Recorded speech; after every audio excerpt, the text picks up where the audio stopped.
ঘন্ট অনেক রকমের খেয়েছেন, কিন্তু এইভাবে কখনো খেয়েছেন কি? যদি না খেয়ে থাকেন তাহলে অবশ্যই একবার ট্রাই করে দেখবেন। নমস্কার বন্ধুরা, আমার ডেলি রান্নার চ্যানেলে আপনাদের সকলকে স্বাগত জানাই। আজকে আমি নিয়ে এসেছি বড় কাতল মাছের মাথা দিয়ে একটি নতুন ধরনের ঘন্টের রেসিপি নিয়ে। তাহলে চলুন রেসিপিটি আপনাদের সাথে শেয়ার করি। দেখুন, আমি এর জন্য নিয়ে নিয়েছি বড় সাইজের একটি কাতলা মাছের মাথা। যে কোনো বড় সাইজের মাথা দিয়ে রুই মাছও হতে পারে বা অন্য যে কোনো মাছের মাথা দিয়েও আপনারা এই ধরনের ঘন্ট বানাতে পারেন। দেখুন, আমি মাছের মাথাটার মধ্যে প্রথমে ভালোভাবে নুন ও হলুদ মাখিয়ে নিচ্ছি। মাছের মাথা দিয়ে ঘন্ট খেতে কার না ভালো লাগে, তবে নিত্য একই ধরনের রেসিপি অনেক সময় ভালো লাগে না, তাই একটু অন্য ধরনের রেসিপি ট্রাই করে দেখতে পারেন। আমি একদম অন্যরকমভাবে এটা বানিয়েছি। সেই কবে খেয়েছি আমার বাবার হাতে, আজ অনেক বছর পর আমি নিজ হাতে এই রেসিপিটা তৈরি করেছি। চলুন, নুন হলুদ মাখিয়ে নিয়েছি। এবার কড়াইতে সর্ষের তেল গরম হয়ে গেছে, বেশ অনেকটা পরিমাণে তেল দিয়ে দিলাম একটু নুন ও হলুদ। নুনটা দিয়েছি যেন তেলের মধ্যে মাছগুলো দেওয়ার পর, মানে মাছের মাথাটা দেওয়ার পর লেগে না যায়। আর হলুদটা দিলাম এতে করে তেলে দেওয়ার পর এটা আর ফাটবে না। দেখুন, একটু ঢেকেও দিয়েছি। এবার ঢেকে দিয়ে হাই ফ্লেমে রেখেছি 5 থেকে 7 মিনিট। এবার একটু উল্টে পাল্টে দিচ্ছি। দেখুন, অনেকটা লাল হয়ে কিন্তু একটা সাইড ভাজা হয়ে গেছে। এবার মাছের মাথাটাকে একটু খুলে নিচ্ছি, মানে একটু ভেঙে টেঙে দিচ্ছি। এভাবে আমি রান্না করতে করতে মাছের মাথাটাকে একটু ভেঙে নেব, বেশি ভাঙবো না, কাটা কাটা হয়ে যাবে। মাছের মাথাটা কিন্তু যথেষ্ট পরিমাণে ফাটছিল, সেজন্য ঢেকে আমি রান্নাটা করছিলাম। দেখুন, এবার মাথাটাকে একটু ভেঙে দিচ্ছি। ভাজা হয়ে গেছে মাছের মাথা। যতটুকু ভাজার প্রয়োজন ততটুকু আমি ভেজে নিলাম। আপনারা আপনাদের পছন্দ মতো ভাজবেন। সবাই কিন্তু একরকম খায় না, অনেকে একটু কড়া মাছ ভাজা খায়, অনেকে একটু কম কড়া মাছ ভাজা খায়। আমি এখানে একটু জুসি ভাব রেখে কিন্তু মাছের মাথাটাকে ভেজে নিয়েছি। এবার সবগুলো মাথা কিন্তু নামিয়ে নিলাম। সবগুলো মাথা নামানো হয়ে গেলে এবার ওই তেলেই আমি দিয়ে দিচ্ছি চিড়ে। আমি এখানে অল্প কম 1 বাটি পরিমাণে চিড়ে দিলাম। এখানে কিন্তু ভারী চিড়াটা আমি নিয়েছি। আপনারাও যদি চিড়ে দিয়ে এভাবে ঘন্ট করে খেতে চান তাহলে ভারী চিড়াটাই ব্যবহার করার চেষ্টা করবেন। পাতলা চিড়াটা দিলে কি হয়, এতে করে একদম গলে যায়, দানা দানা ভাব থাকে না। দেখুন, আমি অনেকটা পরিমাণ তেলে কিন্তু এই চিড়েগুলোকে নুন ও হলুদ দিয়ে ভেজে নিচ্ছি। বেশ ভালোভাবে চিড়েগুলোকে ভেজে নেবেন, এতে করে রান্নাটা ভালো হবে।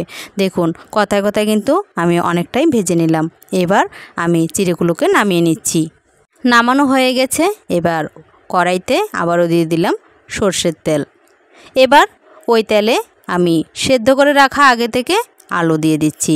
এখানে 3টে পরিমাণে আলু আছে, মাঝারি সাইজের 3টে আলু নিয়েছি। আর এদিকে দেখুন একটা টমেটো, আর এদিকে মটরশুঁটি রয়েছে। এখানে ফ্রোজেন মটরশুঁটি আমি নিয়েছি, ঘরে তৈরি ফ্রোজেন মটরশুঁটি। এবার দেখুন, নুন ও হলুদ দিয়ে দিলাম। এবার আলুগুলোকে হাই ফ্লেমে আমি ভেজে নেব, যেহেতু সেদ্ধ করা আছে তাই হাই ফ্লেমে আলুগুলোকে আমি একদম লাল লাল করে ভেজে নিলাম। এবার আলুগুলোও নামিয়ে নিচ্ছি। আলুগুলোও নামানো হয়ে গেলে এবার কড়াইতে দিয়ে দিচ্ছি আবারও পরিমাণ মতো সর্ষের তেল। এবার এই তেলে আমি ফোড়ন দেব। দিয়ে দিলাম একটা তেজপাতা, আর দিলাম গোটা মৌরি, দিলাম মেথি। এবার ফোড়ন দেওয়ার পর দিয়ে দিচ্ছি টমেটোটা আমি ডুমো ডুমো করে কেটেছি, আপনারা চাইলে পেস্ট করেও দিতে পারেন। এবার টমেটোটাকে কিছুক্ষণ নাড়াচাড়া করে আমি মশলা দিয়ে দেব।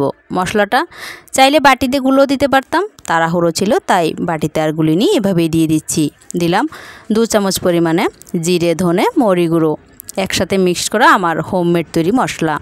দিলাম ঝাল লঙ্কার গুঁড়ো, আর দিলাম কাশ্মীরি লঙ্কার গুঁড়ো, ঝালটা আপনারা বুঝে দেবেন। দিলাম আদা গুঁড়ো আর পরিমাণ মতো নুন ও হলুদ।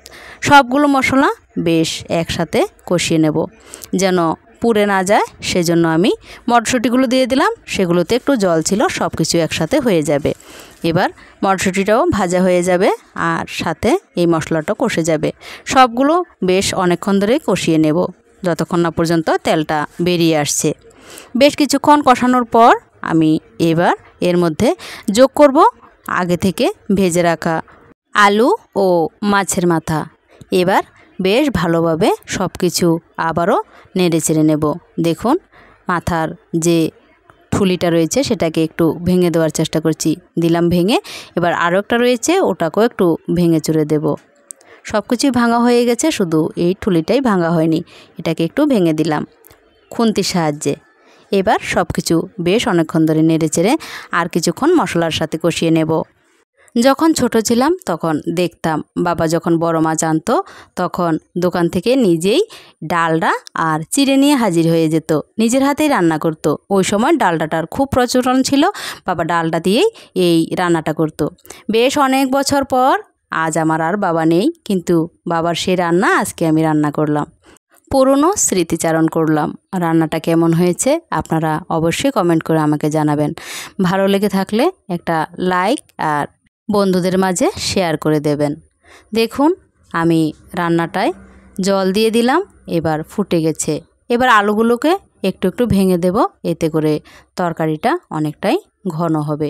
ঘন্টর মধ্যে মাখো মাখো ভাব না থাকলে ভালো লাগে না, সেই জন্য একটু আলুগুলো ভেঙে চুরে দিচ্ছি।